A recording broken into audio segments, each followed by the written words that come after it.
저희가 계시록 처음 이제 두 번을 보면서 저희들 신앙이 흔들리지 않기 위해서 어떤 것들이 있어야 되는지 보았었는데요. 저희들 신앙의 기초가 예수 그리스도와 또 하나님의 말씀에 있어야 된다는 것, 그거 보았고요. 또 지난주에는 이제 하나님, 성령님 또 예수님을 소개하면서 예수님이 땅의 임금들의 머리다라고 소개하는 말씀 통해서 저희들 신앙이 흔들리지 않기 위해서는 나는 누구의 다스림 가운데 속해 있는가, 그것을 분명히 해야 된다는 것 보았습니다. 또 나라와 백성이라는 말을 통해서 나는 어디에 속한 존재고 또 내가 할 일은 무엇인가, 그것을 알고 있는 사람이 신앙에서 흔들리지 않게 된다는 것 보았는데요. 오늘 이제 1장의 나머지 부분도 저희들 신앙이 흔들리지 않기 위해서 있어야 될 그런 내용들을 말해줍니다. 계시록은 이제 저희가 지금 보고 있는 대로 이렇게 굉장히 신앙이 흔들리기 쉬운 그런 상황에 있는 성도들에게 쓰여진 묵시적인 서신서입니다. 계시록이 쓰여진 AD 한 95년, 그때 성도들이 아주 극심한 박해 가운데 있었고, 또 초대교회 기둥과 같던 그 베드로 또 바울 사도가 순교하시고 이제 시간이 좀 지났기 때문에 어떤 리더십의 공백도 느껴질 수 있었고, 그런 그 상황이었습니다. 그래서 계시록을 받는 성도들은 신앙이 이렇게 흔들리기 쉬운 그 상황 가운데 놓여 있었어요. 그래서 요한 사도가 계시록 1장을 시작하면서 바로 얘기해 주는 게 신앙이 흔들리지 않기 위해서, 이게 이제 성도들의 신앙을 격려해 주기 위해서 계시록을 쓰면서 1장에서 바로 신앙이 흔들리지 않기 위해서 어떤 것들이 있어야 되는가, 그걸 먼저 얘기를 해줍니다. 저희가 이제 뭐 글을 쓰거나 또 어떤 말을 하거나 그럴 때 듣는 사람이 이렇게 집중해서 이렇게 그 듣게 하기 위해서 먼저 결론부터 얘기하고 이야기를 풀어나가라, 이제 그런 그 원리가 있습니다. 뭐 수십 쪽 되는 뭐 그런 글 같은 거 이렇게 쓰는데 계속 그냥 그 이야기를 풀어나가서 결론을 나중에 내려면 바쁜 사람들은 처음에 1페이지 보다가 못 보겠다 그러고 이렇게 안 본다는 거죠. 그래갖고 처음에 결론을 얘기하고 그리고 그거를 이렇게 풀어나가라, 이제 그런 그 원리가 있습니다. 뭐 말할 때도 이제 마찬가지입니다. 말할 때도 이렇게 뭐 이야기를 이렇게 쭉 풀어나가면서 나중에 어떻게 됐다 뭐 그걸 얘기할 수도 있잖아요. 그 저희 아내는 좀 그런 스타일로 얘기를 합니다. 그래서 제가 인내가 많이 필요합니다. 중요한 얘기는 그래갖고 어떻게 됐는데 이렇게 물어보면은 좀 듣고 있으라고요. 그래갖고 계속 듣고 있으면 끝부분에 결론이 나왔고 인내 없으면 그거 듣기 힘듭니다. 근데 저는 결론을 먼저 얘기해주고 이렇게 됐는데 어떤 과정이 있었다 그렇게 얘기해주면 좋겠는데 과정을 쭉 얘기를 해요. 쭉 얘기하고 근데 이제 이 요한 사도는 글을 쓸 줄 아는 사람입니다. 할렐루야. 1장에서 일단 결론 얘기하고 그리고 이제 풀어나가는 거예요. 오늘 말씀도 그래서 저들 신앙이 흔들리지 않게 해서 어떤 게 필요한가, 그것을 이제 말해주는데요. 저희 9절에 한번 보세요. 9절부터 다시 보시면요.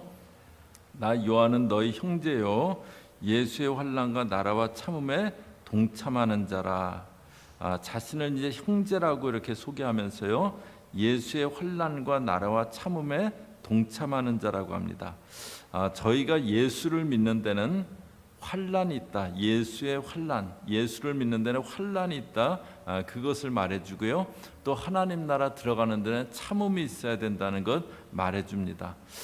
바울이 이제 안디옥에서 목회를 하다가 1차 선교행을 떠났을 때 구브로, 안디옥, 이고니온 거쳐서 루스드라에 가서 복음을 전하고 있을 때였습니다. 이고니온에서 바울에게 막 악감을 품은 유대인들이 루스드라에 몰려와서 바울을 돌로 쳤어요. 그리고 죽은 줄 알고 죽었구나 그리고 성 밖에 내다 버렸습니다. 돌로 침을 당한 바울을 제자들이 이렇게 쭉 둘러서서 그렇게 지켜보고 있는데 죽은 줄 알았던 바울이 죽진 않고 일어난 겁니다. 그리고는 그 루스드라를 떠나면서 하는 말입니다. 사도행전 14장 22절이요. 저희 앞에 보시면서 같이 읽습니다. 시작. 제자들의 마음을 굳게 하여 이 믿음에 머물러 있으라 권하고 또 우리가 하나님의 나라에 들어가려면 많은 환난을 겪어야 할 것이라 하고, 우리가 하나님 나라에 들어가려면 많은 환난을 겪어야 된다. 이때 이제 루스트라에 있는 그 성도들은 뭐 복음을 듣고 이제 믿은 성도들이잖아요. 그리고 자기들에게 복음을 전해준 바울 사도가 돌로 침을 당해서 뭐 죽은 줄 알았던 그 상황까지 간 그걸 이렇게 봤던 사람들이에요. 그들에게 뭐라고 하냐면 하나님 나라 들어가려면 환난을 많이 겪어야 된다. 그렇게 얘기해 줍니다. 저희가 믿는 데는 환난이 있습니다. 그래서 저희 믿음이 흔들리지 않기 위해서는요, 환난에 동참하고 또 그 환난 가운데 인내하겠다, 그 마음에 결단이 있어야 됩니다. 그렇지 않으면 돌밭에 뿌려진 씨가 환난이 올 때 곧 뿌리가 없어서 말라버렸다 그러잖아요. 그런 것처럼 환난이 올 때 저희 신앙이 넘어지게 되는 겁니다.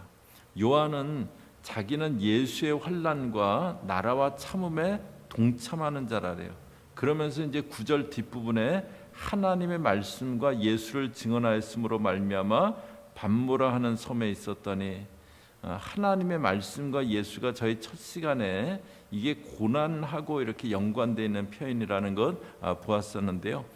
요한이 자기가 말씀을 전했기에 지금 반모에 와 있다, 그렇게 얘기합니다. 반모섬은 이 당시 로마가 정치범들을 유배 보내는 그런 섬이었대요. 그 대강 한 제일 긴 쪽이 한 10마일, 폭이 한 6마일 그 정도 되는 지중해 있는 작은 그 섬인데, 거기 이제 정치범들을 주로 이렇게 유배를 보냈답니다. 거기에 90이 넘은 노사도가 지금 유배 와 있는 거예요. 정치범들 사이에 유배 와 있는 겁니다. 참 쉽지 않은 상황이에요. 저희가 주님 따라가는 데는 환난이 있습니다. 환난이 있을 거 알고 그리고 마음에 다짐하고 그리고 이제 따라가도 쉽지 않습니다. 그런데 오늘 말씀에서 이제 그 환난에서 저희가 인내하고 있으려면 어떻게 해야 되는지 그걸 알려줍니다. 10절에 보시면요, 주의 날에 내가 성령에 감동되어 내 뒤에서 나는 나팔 소리 같은 큰 음성을 들으니, 주의 날에 성령에 감동되었다 그러는데요. 여기 주의 날은 이제 주님이 부활하신 날이죠. 그래서 유대인이지만 예수를 믿은 사람들은 이 주의 날, 안식일이 아니고 주의 날 모여서 예배를 드렸습니다. 그리고 그게 이제 오늘날 주일이 된 거잖아요. 요한 사도는 파도 소리밖에는 들리는 게 없어요. 사방은 그냥 아무것도 없는 바다밖에 없습니다. 그 자그마한 섬에 유배당해 있는데요. 노년의 사도가 참 마음이 힘들 수 있는 환경이었는데, 그런데 주의 날이라고 그럽니다. 예수님의 부활 승천하신 지도 한 60년이 훨씬 지났어요.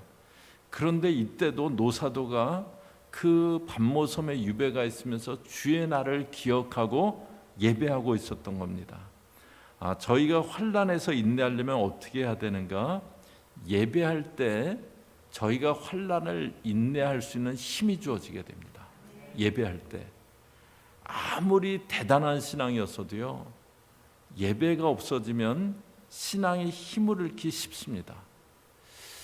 지난 주일날 이제 등록하신 세 가족이 있으셨는데요. 그동안 이제 일부 예배를 계속 오시다가 이제 등록을 하셨는데, 그래갖고 일부 예배 끝나고 같이 이렇게 대화를 나누는데, 어느 교회를 이렇게 쭉 출석을 하셨는데 코로나 팬데믹 동안에 교회가 문을 닫게 되셨대요.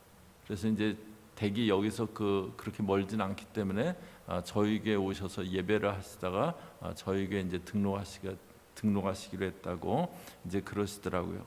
또 새가족반 하면서도 제가 이제 그 전에는 이렇게 뵀을 때 뭐 깊이 얘기 못 나눴었는데, 한 여자 집사님한테 이제 그 신앙 얘기를 들었는데, 그분은 이제 남편분 이렇게 소천했을 때 교회에서 참 이렇게 정성껏 그렇게 그 섬겨주시고 그래갖고 이제 교회를 출석하면서 이렇게 그 신앙생활 하셨는데 그런데 코로나 동안에 거기도 교회가 문을 닫으셨대요. 그래서 친구분이 계셔서 이제 저희 교회를 이렇게 오시게 되셨다고 이제 그런 얘기를 하시더라고요. 그 얘기 들으면서 참 이렇게 교회들이 그렇게 됐다는 그렇게 연약하던 교회가 예배도 못 드리고 그러면서 문까지 닫게 되고 그랬다는 것이 참 마음이 아팠습니다. 코로나가 심할 때 이제 모이지 못하고 온라인으로 예배를 드리잖아요. 그러다 이제 예배가 약해지다 보면 또 신앙도 약해지고 그러다 이제 약하던 교회는 뭐 문도 닫고 교회 자체가 문을 닫고 이제 그런 일도 일어나게 됩니다. 저희 예배는 저희가 이제 2주 전에 그 지난주에 봤었죠. 드리기만 하는 게 아니고 주님이 저희에게 은혜와 복으로 돌려주는 시간이다. 그것을 보았었습니다. 뿐만 아니라 예배는 저희 신앙을 붙잡아주는 시간입니다. 예배하면서 새 힘을 얻습니다. 그리고 어려운 가운데도 인내할 힘을 공급받게 됩니다. 제가 오늘 금요일이 이제 영어로 프라이데이잖아요. 왜 프라이데이라고 금요일을 그럴까? 이제 그 생각이 문득 났어요. 근데 그냥 이렇게 제 생각에는 제 추측입니다. 달걀을 프라이 한다 그러잖아요. 근데 월요일부터 한 주간 막 이렇게 살다 보면 금요일쯤 되면은 막 심신이 프라이된 것처럼 막 그렇게 지치는데 그래서 금요일을 프라이데이라고 하지 않을까?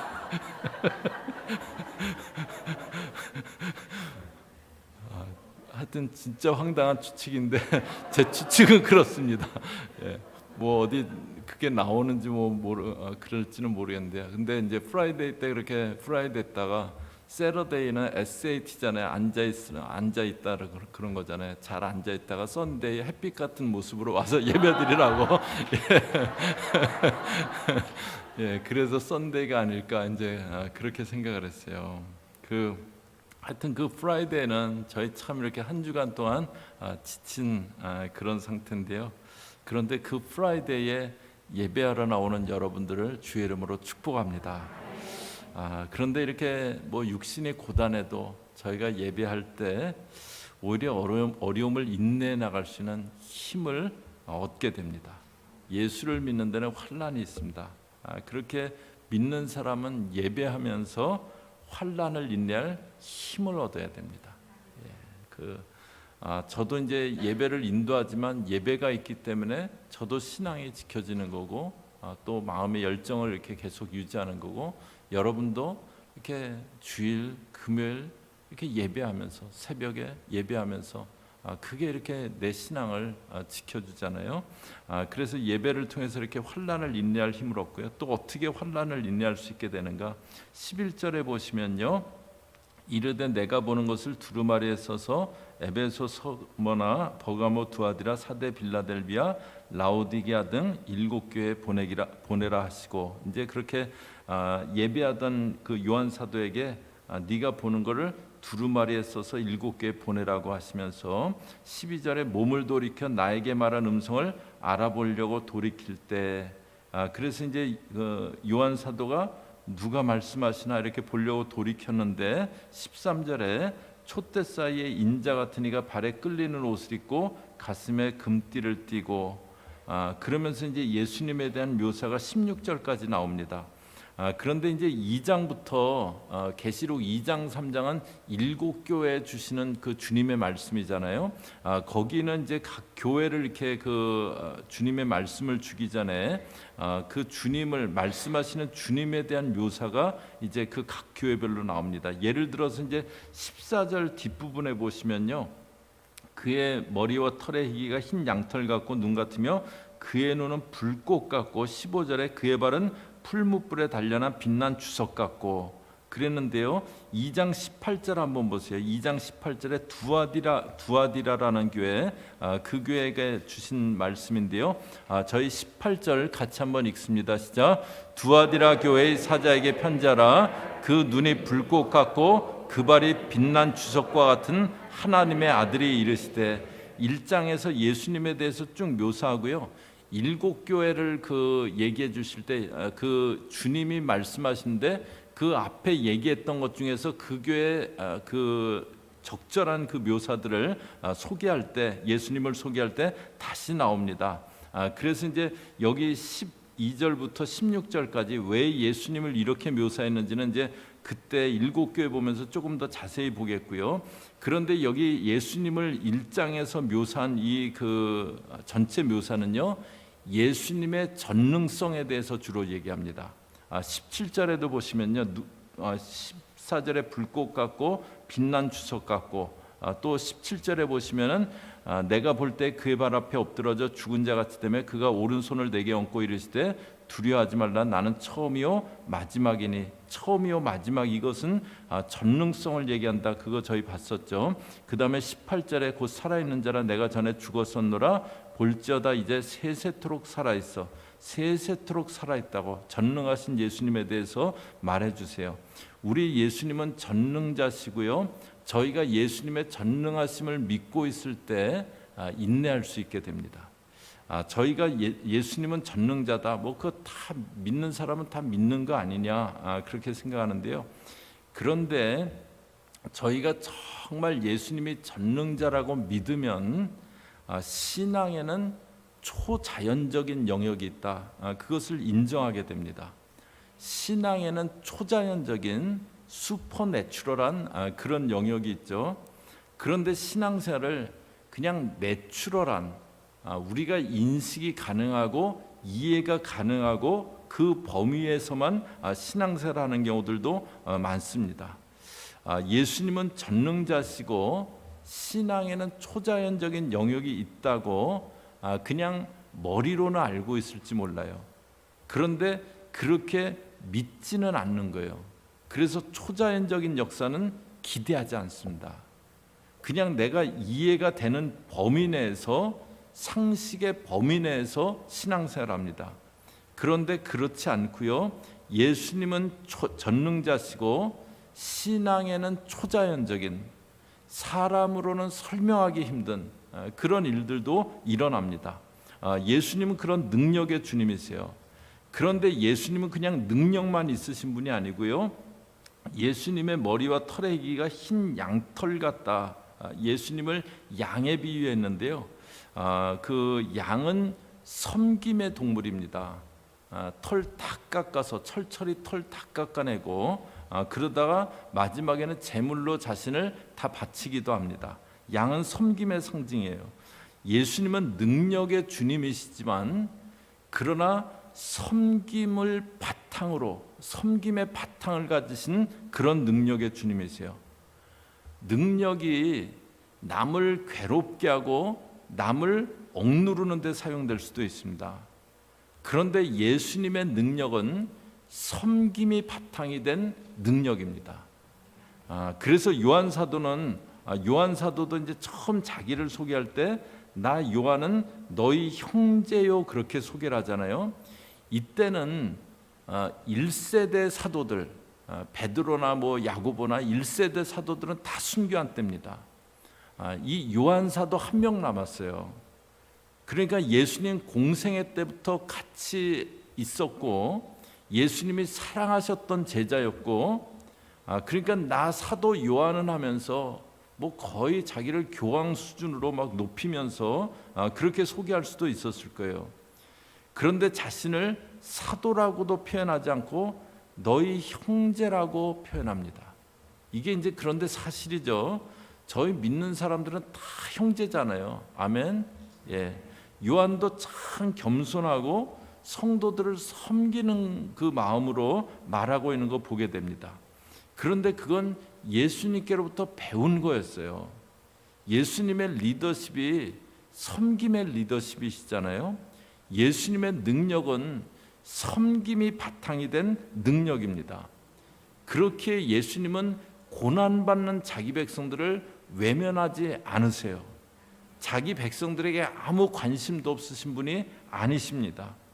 그렇게 저와 여러분이 감당치 못할 시험당함을 허락지 않으세요. 또한 시험 당할 쯤에 피할 길을 내시겠다고 하셨습니다. 예수님은 섬김이 바탕이 된 전능하심을 갖고 있기 때문에요, 자기 백성들의 환난을 무작정 바라보고 그냥 관심 없이 그냥 바라만 보고 계신 그런 분 아니세요.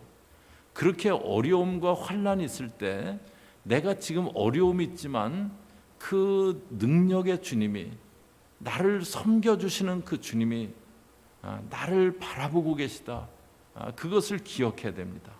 전능하신 주님이 내 상황을 아시고 내 어려움을 아시고 건져주시고 돌봐주실 것이다, 그거 잊지 말아야 됩니다. 저희가 환난 가운데 흔들리지 않으려면 예수님의 전능하심을 기억해야 됩니다. 섬김의 바탕으로 갖고 계신 전능하심, 그걸 기억해야 됩니다. 요한이 주일날 예비하다가 전능자 되신 주님을 만나 뵙게 됐어요. 그 주님이 이제 요한에게 마지막으로 말합니다. 19절에요. 그러므로 내가 본 것과 지금 있는 일과 장차 될 일을 기록하라. 네가 본 거, 지금 있는 일, 장차 될 일, 이 계시록을 기록할 것을 명하세요. 요한에게 사명을 주십니다. 그리고 저희가 보고 있는 요한계시록이 오늘날 저희에게도 전해진 겁니다. 예배하고 주님의 전능하심을 기억하면서 환난을 감당해 나가는 사람들에게는 사명이 생깁니다. 예배하면서 그 주님의 전능하심을 기억하며 환난을 감당하고 인내해 나가는 그 가운데 사명이 주어집니다. 저희가 지난 금요일 본 대로 내가 감당해야 될 일이 무엇이구나, 그걸 알게 되는 겁니다. 그렇게 내가 왜 살아야 되는지, 그 살아가야 될 이유가 있게 되는 겁니다. 어렵지만 삶을 견뎌내야 될 이유가 있게 되는 겁니다. 제가 창립주일에 저희 교우들은 유람선 타지 말고 전투함 타고 하는 신앙되자 말씀드렸었는데요, 저희가 예수를 믿는 데는 그렇게 환난이 있습니다. 그래서 하나님 나라 들어가는 데는 참음이 있어야 됩니다. 그게 저희 힘으로는 이제 감당이 안 돼요. 그러나 예배하며 나갈 때 예수님의 전능하심을 기억할 때 저희가 힘들지만 어렵지만 넘어지지 않고 인내할 수 있게 됩니다. 저와 여러분 예배하며 또 하나님의 전능하심을 기억하며, 그래서 환난과 참음이 있어야 되는 이 믿음의 길을 잘 걸어가는 믿음의 식구들 되시기를 주의 이름으로 축복합니다. 같이 기도하겠습니다. 하나님, 오늘 하나님 나라에 들어가려면 환난을 많이 겪는다는, 예수를 믿는 데는 환난이 있다는 말씀 보았습니다. 저희가 예배가 절대 약해지지 않게 하시고, 예배가 약해지지 않게 하시고, 이 코로나 중에도 절대 예배 그런 줄이 약해지지 않게 하시고, 또 정말 주님의 전능하심을 그렇게 기억하며 믿음 흔들리지 않고 믿음의 길 잘 걸어가고 어렵고 힘들어도 잘 그렇게 걸어갈 수 있는 그런 주의 사람들 되어지게 인도하여 주시옵소서. 예수님의 이름으로 기도 올리옵나이다. 아멘.